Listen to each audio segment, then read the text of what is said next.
Hello friends, আমরা যারা smartphone ব্যবহার করি আমরা কিন্তু নিশ্চয় ফেসবুকও ব্যবহার করি।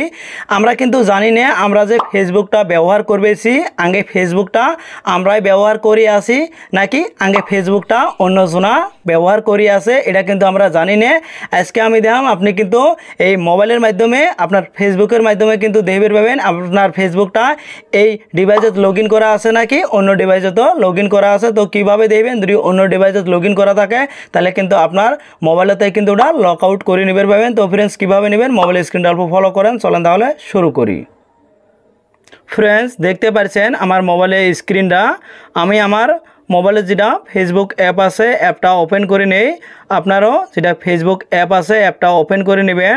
অ্যাপটা ওপেন করে নেওয়ার পরে থ্রি ডট বলে একটা অপশান আছে, এটার মধ্যে ক্লিক করবেন। ক্লিক করার পরে উপরে দেখবেন সেটিং বলে একটা অপশান আছে, এটার মধ্যে ক্লিক করবেন। ফ্রেন্ডস ক্লিক করার পরে এই ধরনের ইন্টারফেস আসলো। এটা কিন্তু একটা অপশান আছে পাসওয়ার্ড অ্যান্ড সিকিউরিটি, এটার মধ্যে আমি ক্লিক করলাম। ক্লিক করার পরে এই ধরনের ইন্টারফেস আসলো। এটি একটা অপশান আছে পাসওয়ার্ড অ্যান্ড সিকিউরিটি, এটা কিন্তু অ্যাগেন শো করলো, এটার মধ্যে আমি ক্লিক করলাম।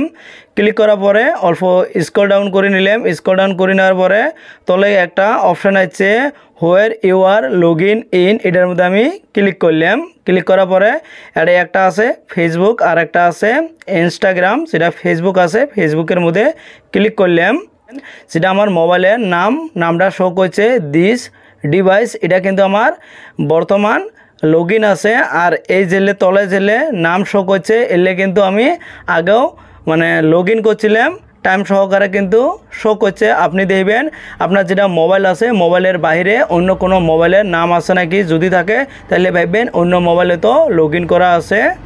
যদি অন্য মোবাইলত লগ ইন করা থাকে তাহলে কিন্তু আপনার ওরা লক আউট করে নেওয়া লাগবে। কীভাবে লক আউট করবেন, তলে then select device to lock out, এটার মধ্যে ক্লিক করবেন।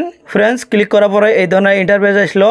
এলা কিন্তু আপনি এরম করি মার্ক করে নিবেন পাবেন কোনটা কোনটা অন্য ডিভাইস আছে, ওটার মধ্যে ক্লিক করবেন। ক্লিক করার সাথে তলে দেন লক আউট বলি একটা অপশান আছে, এটার মধ্যে ক্লিক করার সাথে ছেলে অন্য ডিভাইসত আপনার ফেসবুকটা লগ ইন করা আছিল ওলে কিন্তু অটোমেটিক লক আউট হয়ে যাব। আর যেটা আপনার ডিভাইসের মধ্যে ফেসবুকটা আছে এটা কিন্তু এটাই লগ ইন হয়ে থাকবো। আর দেখবেন যদি অন্য ডিভাইসের নাম না শো করে, খালি আপনার মোবাইলের নাম শো করে, তাহলে কিন্তু ওটা আপনাকে লক আউট করা লাগবে না। তাহলে ভাববেন অন্য ডিভাইসের মধ্যে আপনার ফেসবুকটা কিন্তু লগ ইন করা নাই, আপনার ডিভাইসতে খালি ফেসবুকটা লগ ইন করা আছে।